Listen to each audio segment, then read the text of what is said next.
Hi, everyone. It's Matt, founder and CEO of LiveSchool, and this is the LiveSchool podcast. Our guest today is Julie Haden, coordinator for student support services in St. Johns County Schools.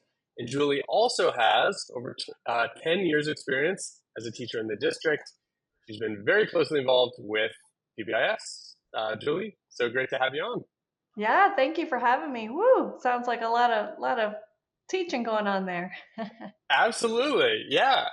And so much to talk about because you have kind of that district level experience and then also tons and tons of school level experience. So let's start Yep. with you. How did you kind of end up in education and you know, where you are today? That's a great question. I always wanted to be a teacher, but then in high school, I had a school counselor that directed me into not education route, and I went down the PR, public relations route in college. So I did that for a few years, and then in 2008, when all the big layoffs were happening, I was one of them, and I had to have a tough choice of what am I going to do next. So I did a career change and pivoted over to education, where I should have been since day one, but I do believe that everything happens for a reason. Like I think bringing in that corporate experience definitely helped me as an educator. And then I was primary, second grade, kindergarten, and then looped up the first grade and stayed in first grade. So I taught for 13 years, and then I stumbled onto a district job, and it's crazy where life takes you. Yeah, that's incredible. Well, definitely based on some of the experience and successes you've had, I'm sure. So let's start with kind of like your school level experience, especially, of course, with PBIS. Yeah. Um, and maybe just big picture. I mean, you've seen it from many angles, and I'm really curious, like, what would you say are some of the impacts of having a really good school-wide positive system for a teacher, even for students and for the school Right. overall? Yeah, that's a great question. I'm a big believer, and I say this all the time. So if anyone knows me, they know I'm going to say this: Maslow before Bloom. And I think Mm, having a positive behavior is definitely important. And when we opened Freedom Crossing Academy, it's a K-8 school. Our principal at the time said, "We're going to do three things. We're going to do three things well. We're going to do capturing kids' hearts. We're going to do PBIS with LiveSchool, and we're going to PLC." And if you don't stand behind those three things, like that's what we're doing. Like you got to jump on or get with it.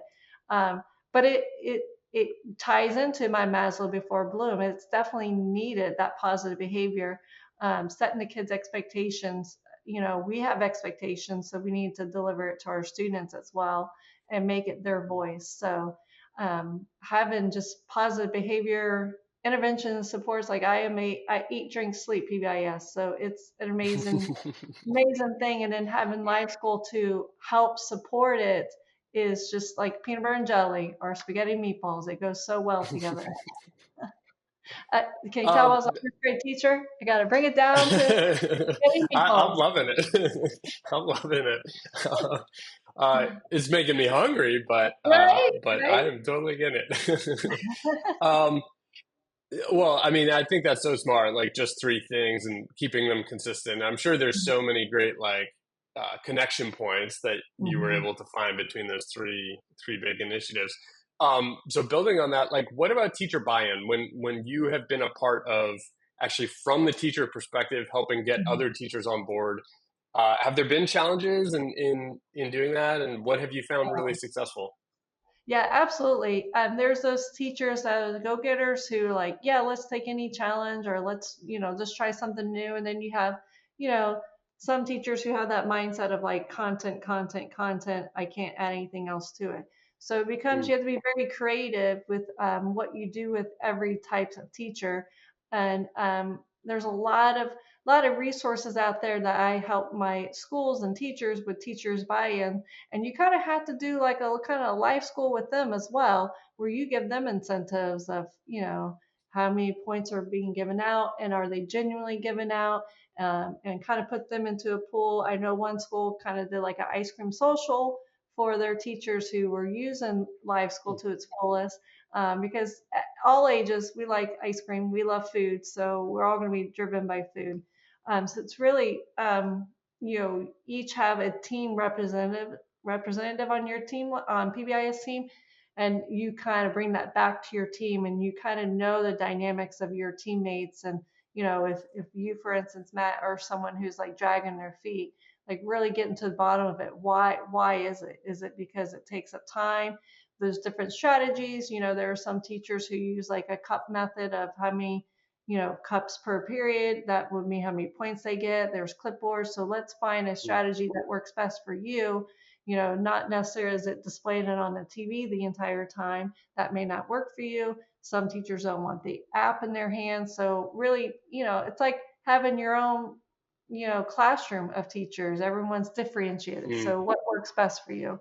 And really showing them the benefits of it is really just showing them like this is what's going to happen if you do X, Y, and Z.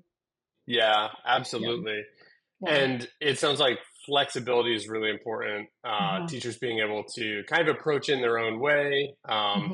Are there certain things that you've seen campuses set as goals or expectations where it's like all teachers are trying to do certain things, but how they get there is sort of in their own way? Like, what are some of those core things that really make the difference? Are you talking about giving out points or just in Yeah, general? let's say points or maybe teaching expectations, or what are Mhm. some of the areas where it's like, okay, these are the important things versus what's more flexible? Right. Yeah, that's a great question. I think sharing the discipline data with teachers, Mm, you could really narrow it down to each classroom teacher. And if you are a classroom teacher who has a lot of behavior issues, and then you look at a life school report to see their usage, there's some correlation there. Their behavior management mm, is off. Or if you look at a class that's well-oiled machine, and then you see that their life school usage is, rocking and rolling. Okay, what they're doing is gelling. So if you're complaining about your students in your classroom, you need to go back to your teacher matrix, your behavior matrix that you created for your classroom, and really align it with your expectation that's in live school and teach some lessons through it. For instance, we were focused on safety, committed to responsibility, and always respectful. So if I'm looking for committed to responsibility, are you coming to class on time? Are you prepared? If you're mm. not, then let's take that focus as a class. I'm like, okay, whoever's prepared today, let's have a live school challenge. Let's have a point challenge. You really find that one area that you need to work on in the classroom and bump that up your live school points usage.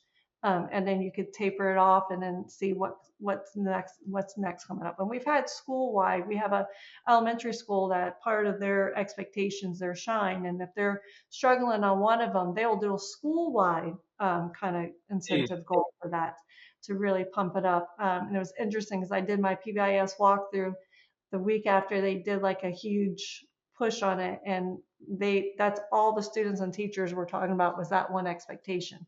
So it works. It really is like taking Wow. your data, your discipline data, sharing it with your teachers in your live school usage, and see how they complement each other, and what can you do to get them to.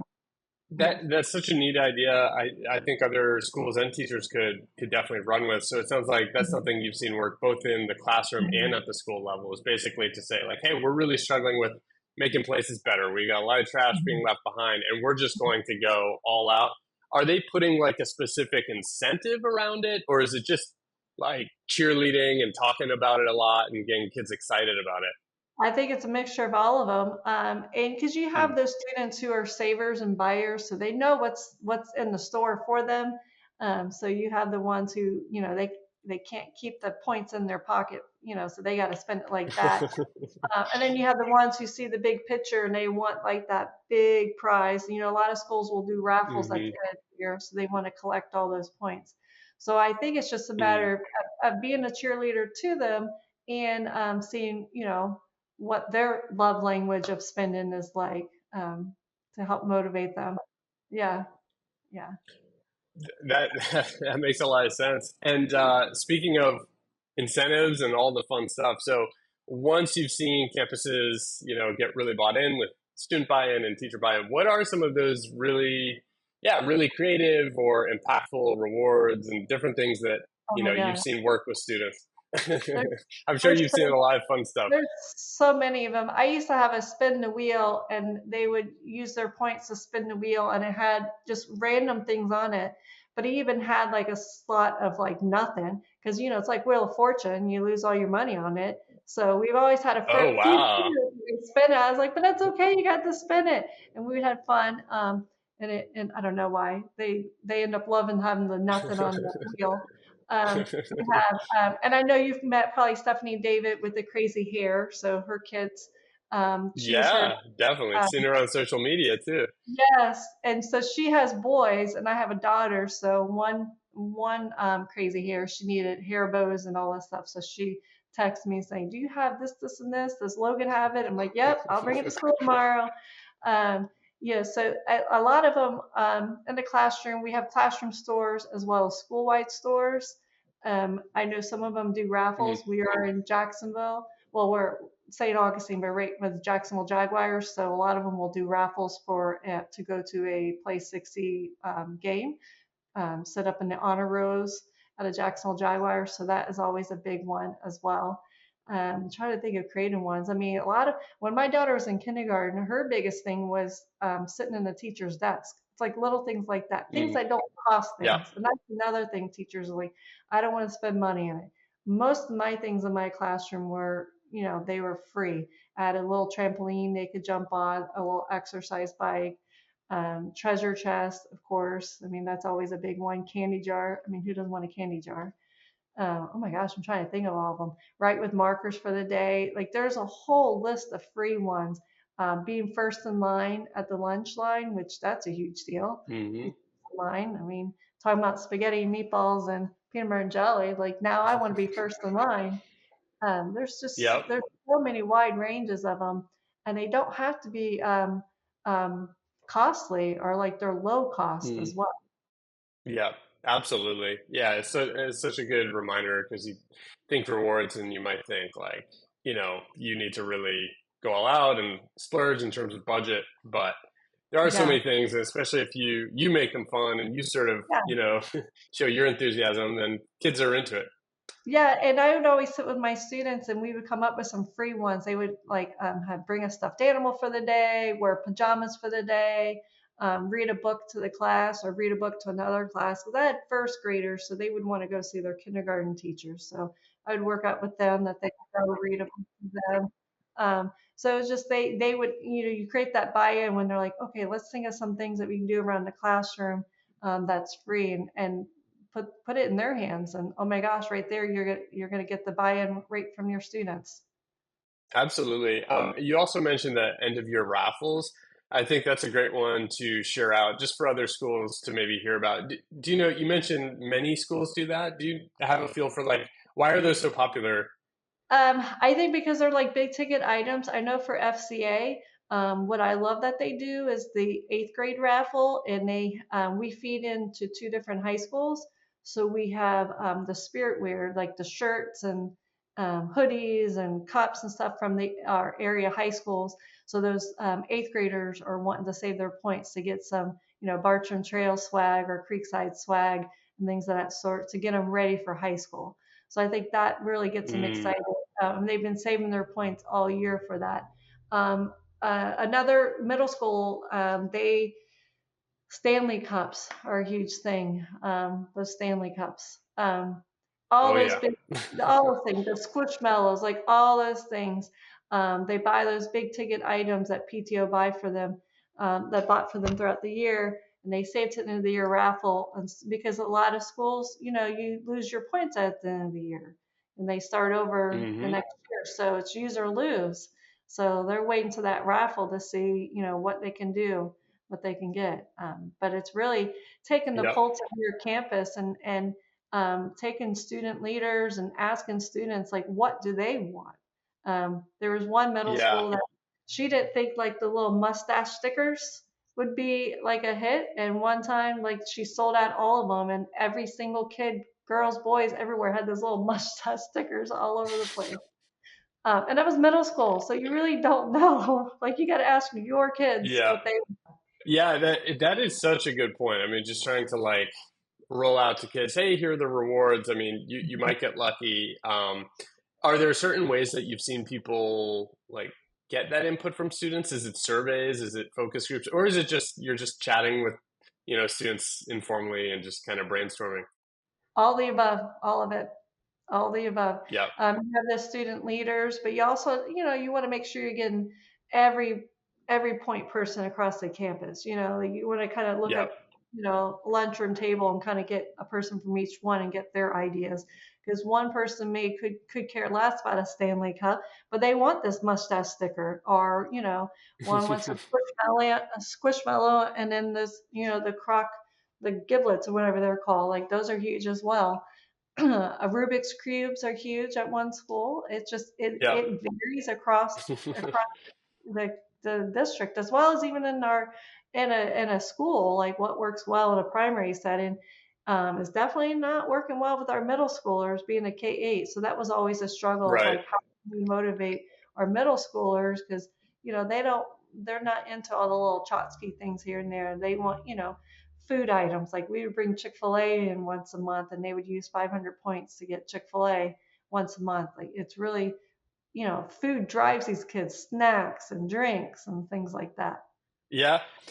So if someone's listening, they're like, "Oh, all these different things kids can earn." I think it's helpful, important to put in the context of really the impact and the data and like why we're doing all this. So um, can you speak to like what have you seen in terms of some of the data, the impact when schools do this well, and what they're able to accomplish in terms of really that Maslow before Bloom idea, Yeah, like getting Maslow's side, getting yeah. students motivated, feeling safe, feeling excited to be in school. Like what are some of the impacts that come out of all this fun stuff? Oh my gosh. Well, once you get their heart, then obviously their academics are going to come into play right after. So, it really their academics expectations will exceed themselves if they feel comfortable, safe, and they're having fun at school. Our one principal said that he would rather a student want to come to school than go to Disney World. I mean, that's a big goal to have, but Yeah. it actually a funny story. It worked with my daughter one time. We surprised her to go to Disney on a Friday with another friend who was in another district, but their daughter had off. So we went, and I was like, I took her out of school, and she was so upset that she was missing school. Like, I want to go to school. I want to go to Disney. And I texted my principal. I'm like, oh my God, it's working. Um, when you walk through the hallways, you can feel it. Like you can feel when there's a school who is doing PBIS with Fidelity and using LiveSchool as their Mm, support. Like you feel it. It's genuine. It's genuine amongst the students. It's genuine amongst the teachers and the staff and the parents. It's the whole expression of it takes a village. And when your village is mhm. all working and going together, the end goal is your students to have their academics, going 100% to whatever they start, to have that growth. I'm not saying that every Yep. student is going to be a honor roll student, but where they start from day one, did they have growth? Like we want 100% growth of Yeah. wherever they started. And if you can get that, you have to get that with their heart first, and then they'll want to do academics, read, write, math. Yep. Think about it, like we could think about when we're in school. Like if we had a teacher we felt didn't care about us, did you want to be there and learn and show them like that Totally. you're doing your best? So this applies um, in a school setting. So you definitely you see the effects when someone is using live school with fidelity all the way through their academics. It shows in their scores, and I hate being so tight Absolutely. to scores, but that's Sure. at the end of the day. But like, I mean, they're going to achieve their goals. You have a lot of students who want to be doctors and scientists, and I mean, all walks of life, right? We even have students who Yep. want to be YouTube influencers. Yes, which is great to be a YouTube influencer, but you got to have that business mindset as well. So you got to, For sure. just push record and, run with it. You got to know behind the scenes. And And one last question on just kind of the school campus level yeah. side of things. In terms of like having access to all this data, Mhm. actually being able to see like trends in which students are getting the most reinforcement, where maybe there's issues, things like that. What's the impact for teachers and for, administrators as well to be able to see that data, and where are some of the ways you've seen it used? Oh yeah, I think looking at discipline data and sharing it amongst all your teachers is a beautiful thing.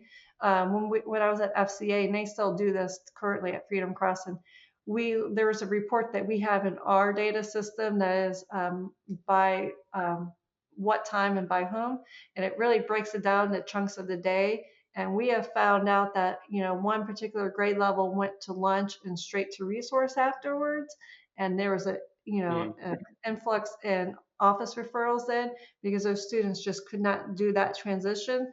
So we really adjusted our mm, master schedule. Same with middle school. Um, they used to have first lunch as a K-8. First lunch is more like 10:27, like it's like, more of a breakfast. So they would have first lunch, and then after lunch for the rest of the day, middle school, there was a lot of discipline issues that happened. So now middle school mm, is the last lunch because we got to get into the all the way up to almost the end of the day. Um, because at something after lunch in middle school, it's like they go haywire. I don't understand it. So, but really, mm. I Blood don't get it. sugar. Yeah. Right, right. And I have a daughter who's going to Yeah. middle school, so I'll let you know next year because I'm about to live with a middle schooler. But really looking at the data again, just really being crystal clear about it and seeing what's happening on campuses.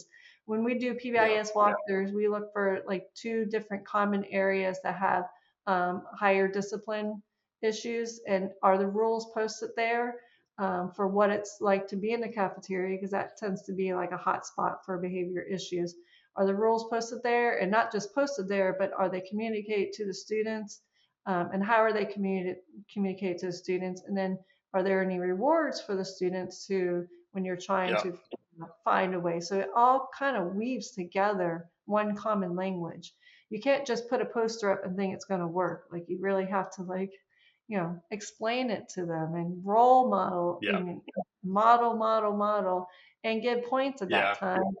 A lot of people are like, oh, well, giving points out, it's just bribing them, but it's not. Like they're kids. Like we're adults. Like we understand that, but you got to remember you were 5 once, you were 10 once, and you need someone to tell you, over and over again until it's ingrained in your head. So, and if you get Yep. points for it, I mean, we get paid um, to go to do our jobs, and their job is to go to school and learn. So why not get paid for doing great? You get reviews. Hopefully, you get a bonus.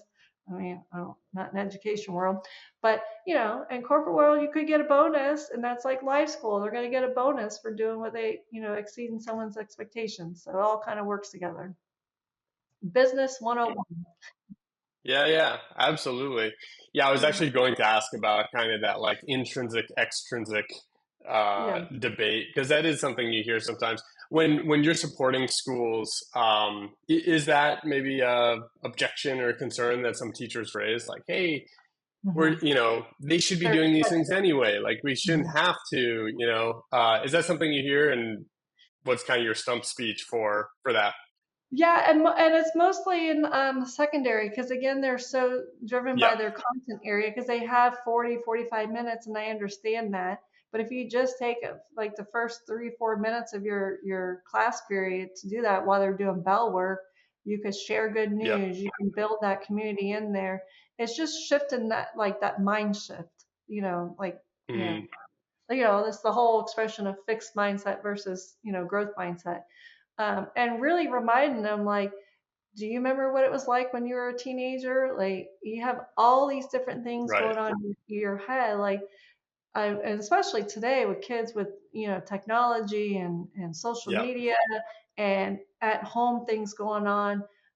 We've really got to bring it back that they're still kids and they're still learning. And you know, in addition to I just thinking like study skills, like are we teaching them this, how to study when they go off to college? Are you teaching them hmm, to be a good citizen while they're in school?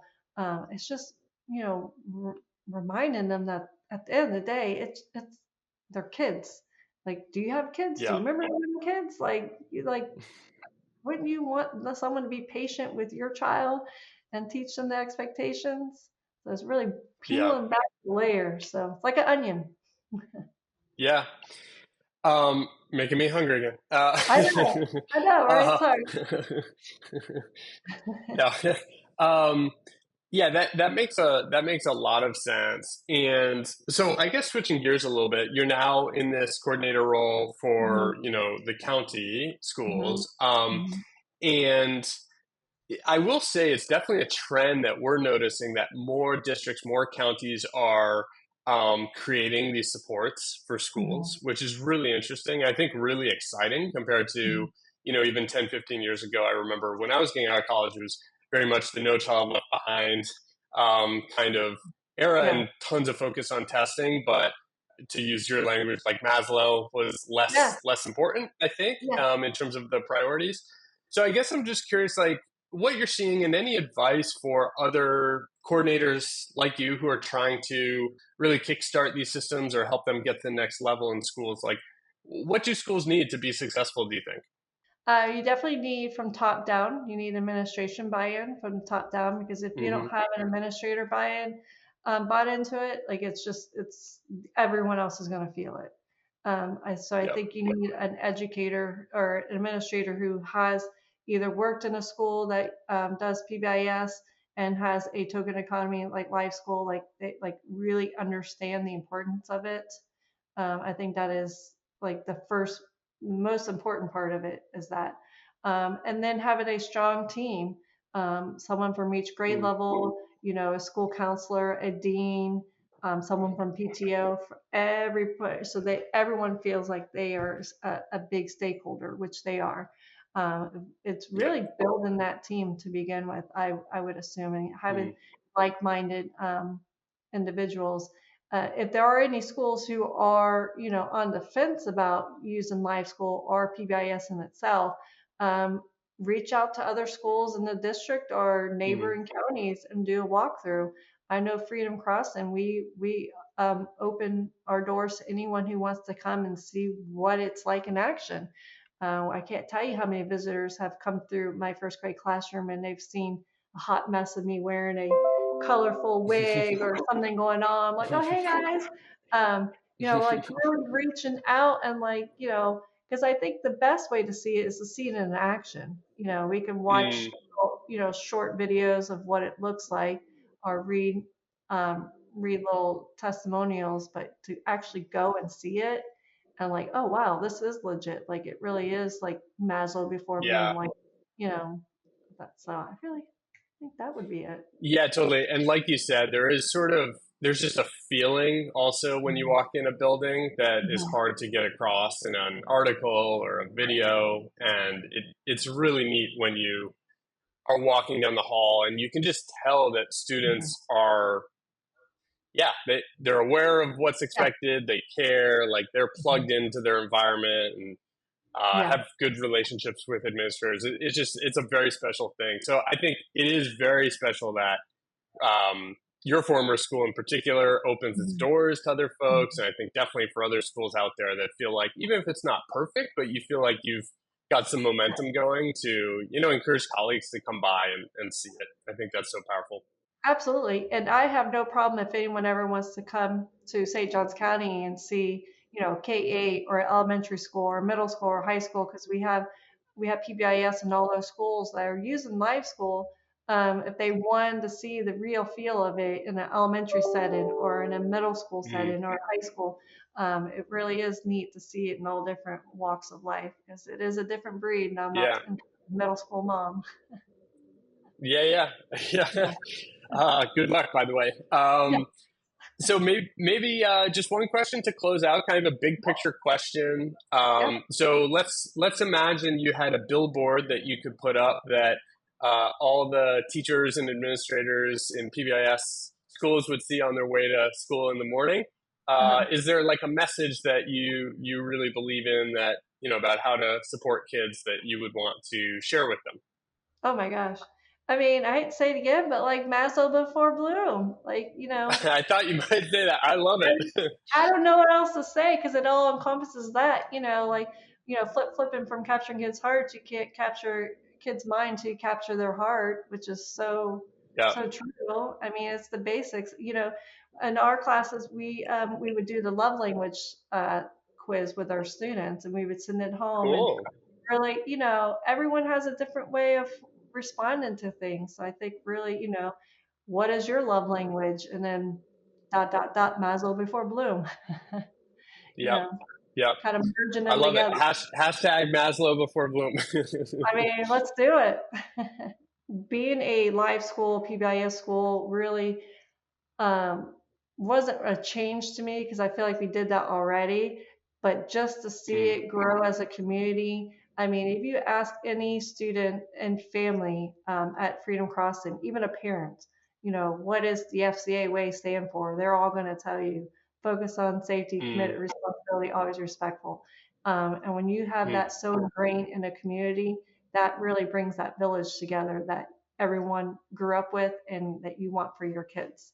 So, spend Absolutely. that time to invest in your families and communities and small businesses. I just wanted to say thank you so much for everything you do. Thanks for joining the podcast. It's really great to hear your journey from the classroom level, now supporting many campuses. And we just appreciate you sharing your thoughts and expertise on the podcast. So Um, thank you. Thank you so much for asking me. It's a pleasure. I love Live School. You guys know I'm a big cheerleader of you guys and any champion and anything you want. I'm here to support you guys. So we're in this together. So I appreciate the ask to be here today, and it was very nice to see you. Thanks, Julie.